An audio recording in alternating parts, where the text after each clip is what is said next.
Con riferimento al tema della solvibilità, un ulteriore segnale di tensione si ricava dall'aumento del numero di protesti. Nel 2008, rispetto all'anno precedente, l'importo complessivo è salito dai 28,4 milioni ai 36,4.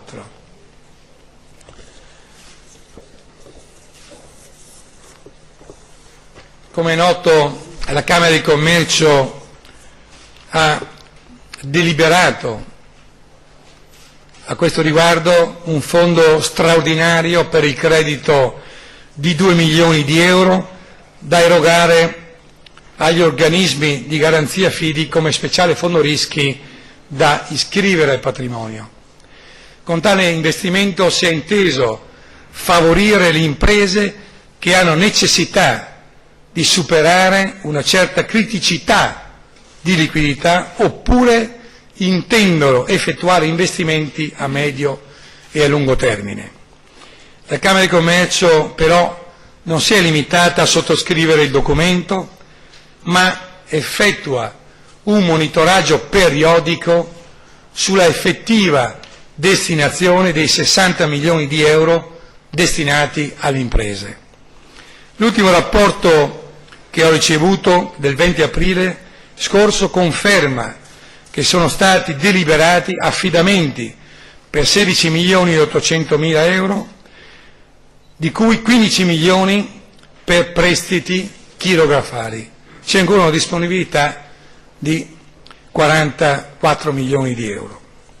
Il meccanismo di erogazione del credito che il Consiglio della Camera di Commercio ha deciso a gennaio, quindi, dimostra di funzionare e di essere in stato tempestivo, in qualità che riteniamo assolutamente necessaria per erogare la bontà di un intervento a sostegno dell'economia.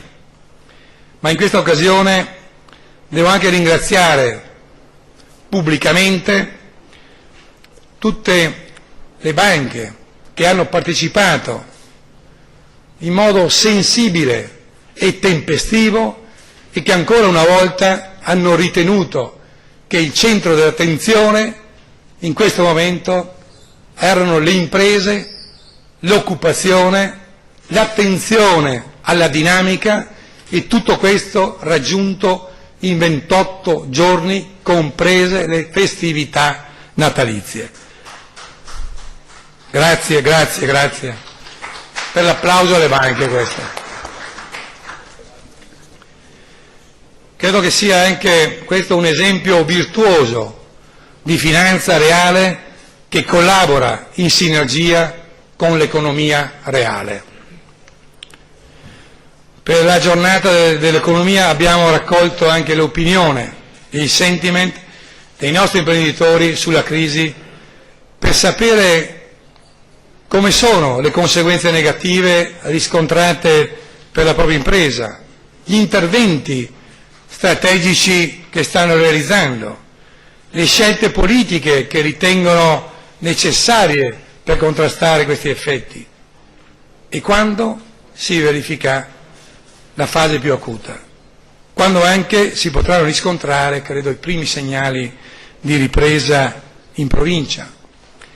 E lo scenario da questi question flash dice questo: 2/3 degli imprenditori vede diminuire il proprio fatturato e questa sensazione è più netta nel manufatturiero con una punta del 78%. 3 imprese su 5 si attendono una diminuzione degli ordinativi.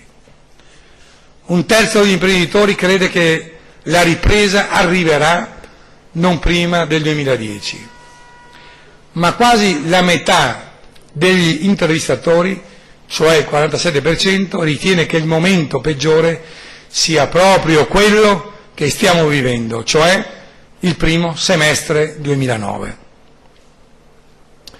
Ma è proprio sul versante delle risposte alla crisi che si vede, credo, il DNA combattivo, rapace e dinamico dei nostri imprenditori.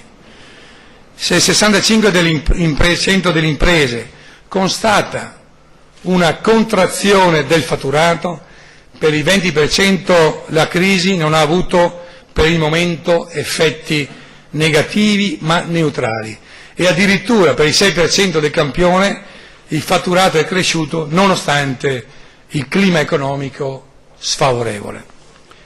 Non è una sorpresa che la crisi sia stata sentita maggiormente da un settore molto sensibile alla congiuntura come il manufatturiero, in cui il 78% delle imprese intervistate ha dichiarato un calo del fatturato nei primi mesi del 2009, e credo che parimenti non sorprenda che la crisi abbia avuto minori effetti sul terziario, con un calo del fatturato del meno 52% delle imprese. Le imprese, oltre a reagire in un modo propulsivo e non conservativo al rallentamento, chiedono di essere sostenute da sforzi mirati di polis. Alla politica gli imprenditori chiedono principalmente due tipi di intervento: agevolazioni fiscali nel 56% dei casi ed incentivi agli investimenti per il 21%. Le imprese più ottimiste presentano tre qualità: operano sui mercati esteri, lavorano con più committenti e clienti e sono organizzate in rete. Il 40% delle imprese che esportano pensa che la crisi si concluda già nel 2009 e il restante 60% al massimo dentro il primo semestre del 2010.